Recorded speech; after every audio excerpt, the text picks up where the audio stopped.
Mettez-vous là, monsieur Seurat. Vous pouvez dessiner ce que vous voulez, mais vous bougez pas trop brusquement, hein. D'accord ? Je ne ferai pas de bruit, ne vous inquiétez pas, Madame Fernando. L'acrobate est-elle déjà passée ? J'aurais bien voulu voir son numéro de voltige. Ernestine ? Non, c'est son costume. Ah ça, faut pas la manquer, hein, sur son cheval. Elle virevolte comme une plume. Dans une capitale en pleine industrialisation, le cirque est l'un des divertissements le plus populaires de l'époque.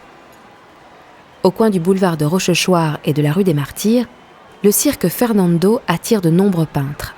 Madame Fernando les laisse assister aux répétitions et espère que leurs œuvres lui amèneront du public. C'est dans ce cirque que Georges Seurat commence sa toile. Elle restera inachevée, l'artiste étant emporté par une maladie foudroyante.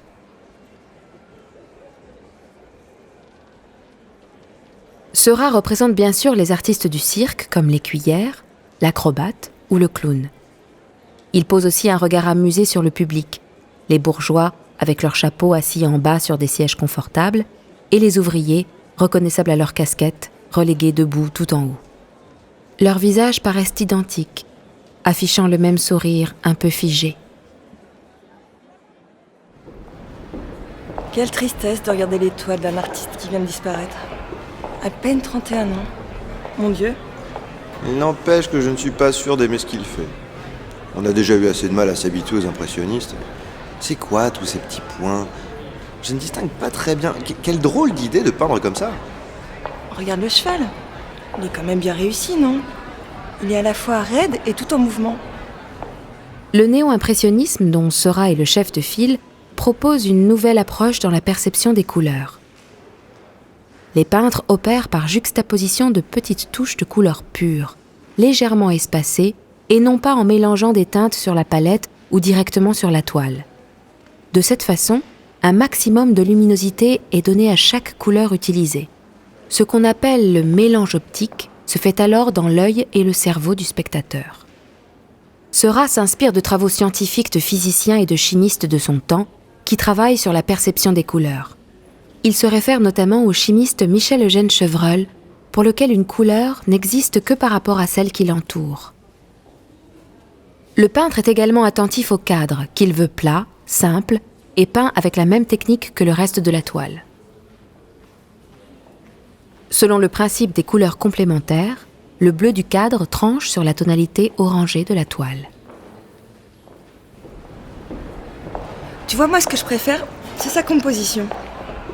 Regarde la manière dont il distribue ses lignes horizontales, comme celle des gradins, en contraste avec les lignes courbes, l'entourage blanc de la piste, les bras des cuillères. Si tu y réfléchis bien, cela crée des mouvements dans sa toile, de l'énergie. De Gaulle l'avait quand même surnommé le notaire, tellement il le trouvait sérieux avec ses théories.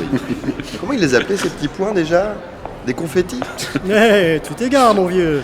Ce sont des pointillés, puisqu'il s'agit de pointillisme.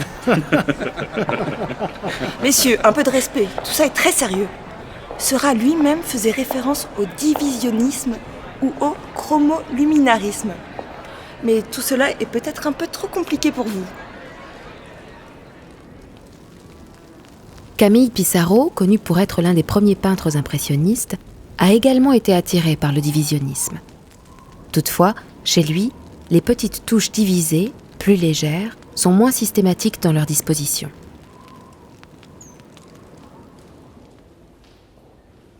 Dans le portrait de son épouse, Paul Signac semble rechercher un effet décoratif avec toutes les courbes que l'on retrouve sur les manches, les bords de l'ombrelle ou encore la fleur. Le jeu des contrastes de couleurs complémentaires y est également très marqué. Ainsi, le vert et le bleu du corsage tranchent sur l'orange de l'ombrelle et le jaune du fond sur le violet de la jupe. Signac endosse le costume de théoricien du mouvement après la disparition subite de Seurat qui n'a pas eu le temps de s'exprimer sur son art. À quoi reconnaît-on une peinture néo-impressionniste ? Les couleurs pures sont posées en minuscules touches sur l'ensemble de la toile. Elles sont souvent utilisées en contraste avec leurs complémentaires. C'est ainsi que le mélange des couleurs se fait dans le cerveau du spectateur et donne plus d'éclat à la peinture.